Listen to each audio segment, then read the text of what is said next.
Beleza, então pessoal, tava falando aí que na última aula, né, a gente fez uma recapitulada aí básica sobre a estrutura atômica, né?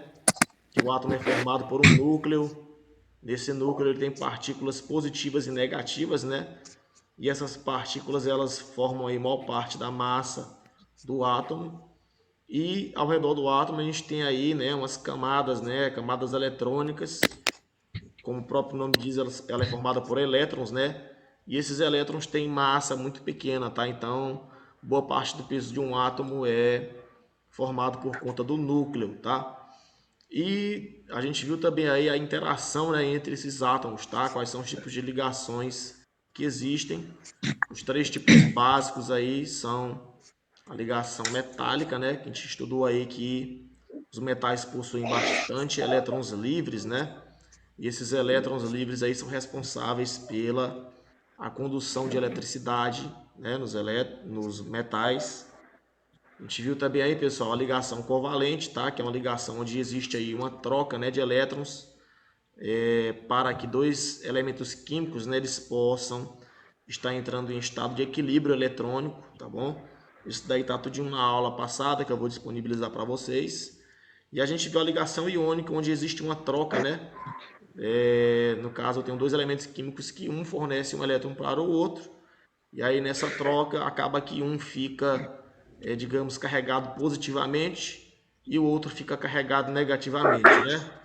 Durante esse procedimento aí, essas duas partículas, né, chamadas de íon, eles vão acabar sendo atraídos através de uma força eletromagnética que deixa eles juntos, né? E aí foi mais ou menos sobre isso que a gente falou na aula passada, né? A gente viu também processos de eletrização, né? Eletrificação através de atrito, de indução, né? E outras coisas aí que a gente comentou, tá? Hoje, pessoal, a gente vai estar estudando aí a lei de Coulomb e a lei da atração gravitacional, tá? São duas leis aí que foram formuladas por cientistas.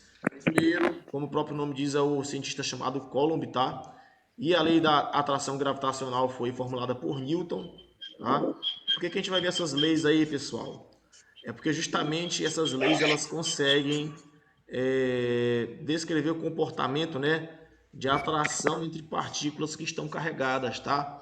No caso, a gente estudou aí, eu vou recapitular hoje também, que partículas, por exemplo, positivas, né, como os prótons, e partículas negativas, como os elétrons, eles têm uma força de atração entre si, né, por conta de terem sinais diferentes. Já partículas de mesmo sinal, imagina que tu vai botar um próton perto de outro, eles vão aí sofrer uma força de repulsão, beleza?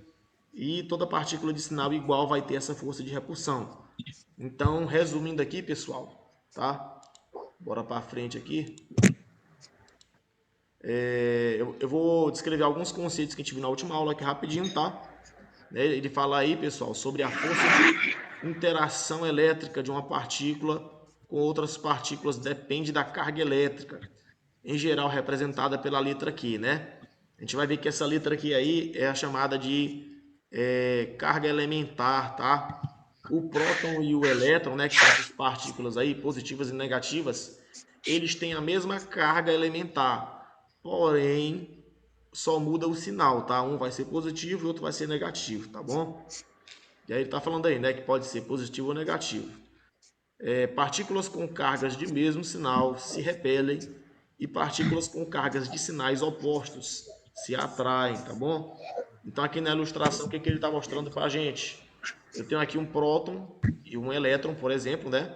Não é necessariamente um próton e um elétron, pode ser aí, digamos, uma partícula que está carregada positivamente e uma partícula que está carregada negativamente.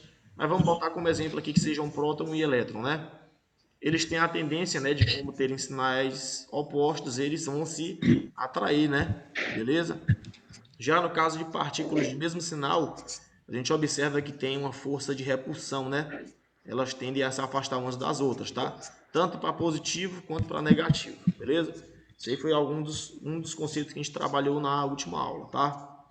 Outro conceito, pessoal, é o conceito de um objeto que está neutro, um objeto que está negativamente carregado e um objeto que está positivamente carregado, tá? Ele diz aí para a gente, pessoal, que um objeto com a mesma quantidade de cargas positivas e negativas está eletricamente neutro, né? Porque ele está em equilíbrio, tá? Nesse primeiro caso aqui, pessoal, esse corpo neutro ele tem o quê? Tem 2 prótons e 2 elétrons. Então, ele não tem nem excesso de carga negativa e nem excesso de carga positiva. Então, digamos que a gente chama ele de corpo neutro, tá? Já, aí ele fala aqui, ó, enquanto um objeto com quantidades diferentes de cargas positivas e negativas está eletricamente carregado, ou seja, ele tem aí um excesso de cargas, né? Ele está carregado. Tá? E essa carga pode ser tanto negativa quanto positiva. Nesse segundo caso aqui, ó, ele fala que ele ganha elétrons e fica negativo, né? Se você observar, ele ainda tem cargas positivas, né? Só que pelo fato dele ter maior quantidade de elétrons, esse corpo aqui ele vai ficar negativamente carregado, né? Ele vai estar com uma carga negativa aí por conta desse excesso de elétrons, tá bom? Beleza? Já imagina que esse corpo ele perde elétrons, né? Então ele vai ficar positivamente carregado. Não que ele não tenha mais elétrons, né? Ele ainda tem um elétron aqui, porém ele tem aí mais cargas positivas do que negativas, né? Isso a gente comentou na última aula, tá? Então, um corpo neutro tem a mesma quantidade de cargas positivas e negativas. Um corpo negativamente carregado vai ter excesso de carga negativa e um corpo positivamente carregado vai ter, nesse caso, falta de carga negativa e vai ficar com excesso de carga positiva, tá bom? Deixa eu ver quem é que tá chegando agora aqui. Aceitei já, beleza. Bora lá para frente, pessoal. Hoje a aula vai ser rápida. Professor, Oi. avisar os alunos aí para desligar o microfone que está dando interferência aqui no áudio. Ah, beleza. Rapaz, eu tô só ouvindo as panelas batendo aí. O pessoal tá fazendo café da manhã. Desliga aí, pessoal. Por favor, quem tá com o microfone ligado, tá? Pra não tá com esse ruído de fundo aí, tá bom? Beleza? Bora pra frente, pessoal. Então, pessoal, dito isso aí, ó, o que a gente vai ver agora? A gente vai ver outro conceito aí, tá, pessoal? Que é o conceito dos elétrons livres, né?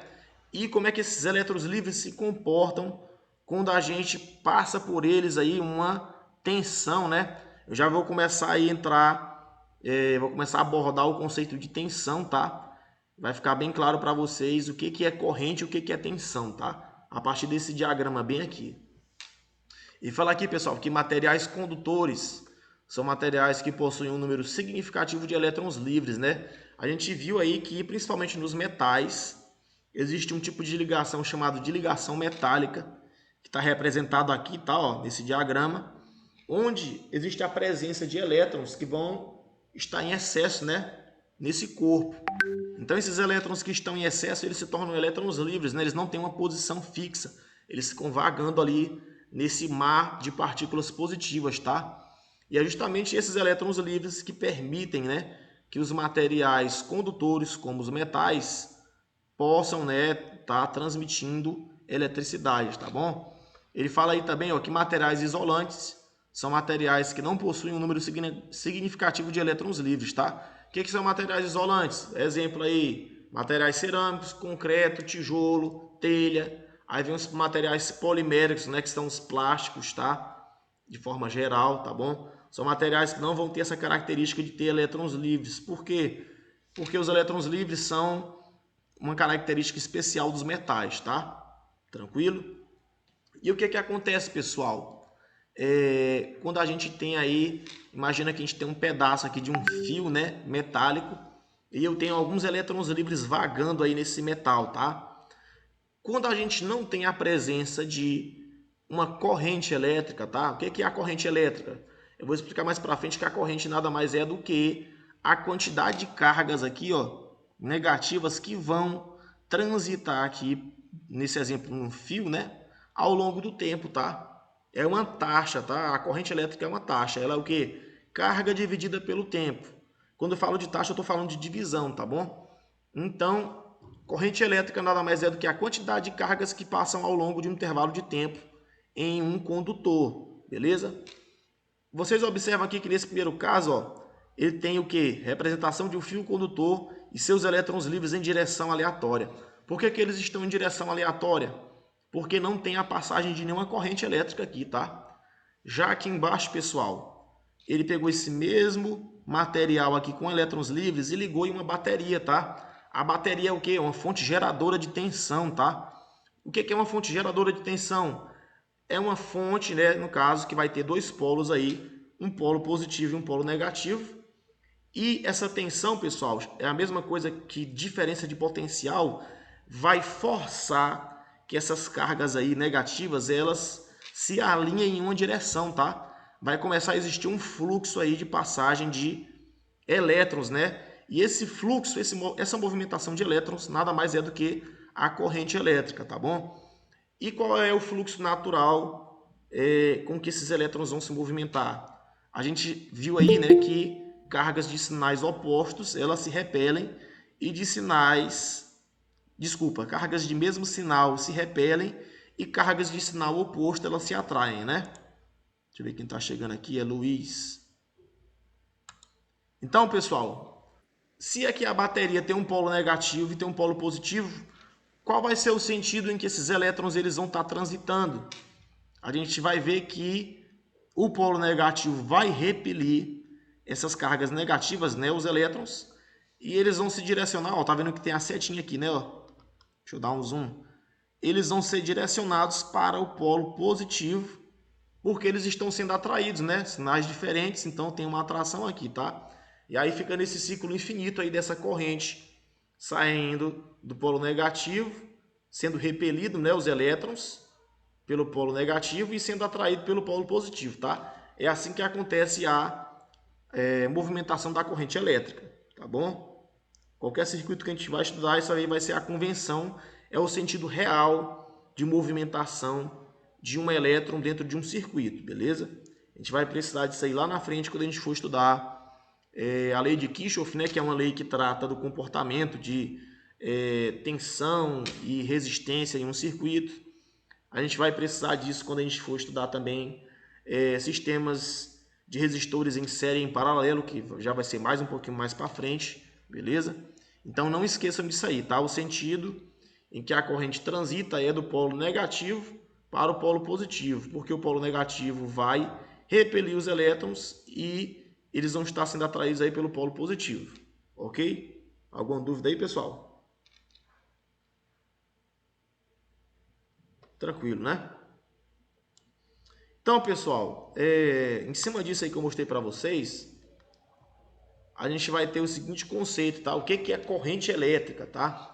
A corrente elétrica ela é representada pela letra I maiúscula, tá? E ela é a relação da quantidade de cargas, né? Esse Q aqui é o quê? Cada elétron desse aqui é representado pela letra Q, tá? No caso, é a relação entre a quantidade de elétrons em função do tempo, ou seja, quantos elétrons vão passar ali. No caso, ele botou uma seção aqui, né? Tá? Quantos elétrons vão passar naquela seção ao longo do tempo? Isso é a corrente, tá? A unidade de corrente é o ampere, tá bom? Ampere é o nome do cientista que descobriu isso daí, tá? Vou botar bem aqui, ó, ampere. Beleza? É um cientista francês, se eu não me engano, não tô lembrado agora. Mas ele que descobriu essa relação aí, tá? E ele fala que, né, é a relação carga dividida por tempo com a qual a carga elétrica passa por um ponto ou região. Ou seja, a quantidade de carga que passa por determinado ponto ao longo do tempo, né? É isso que está acontecendo aqui, né, pessoal? Novamente, aqui tem uma bateria. As cargas elétricas, né? Os elétrons vão sair aqui sendo repelidos do polo negativo e sendo atraídos para o polo positivo, né? Elas estão alinhadas porque tem a passagem de uma corrente. E essa corrente vai ser o quê? Vai ser nada mais do que a carga, né, Q dividido pela variação do tempo, ou seja, a quantidade de tempo, né, que teve esse fluxo aí de passagem de elétrons, tá bom? Isso aqui são conceitos fundamentais. Eu vou estar deixando esse slide aí no grupo para quem quiser ler com calma, tá bom? Se vocês quiserem também eu posso deixar um livro aí sobre eletricidade e magnetismo, tá muito bom, que ele aborda esses conceitos aí também, beleza?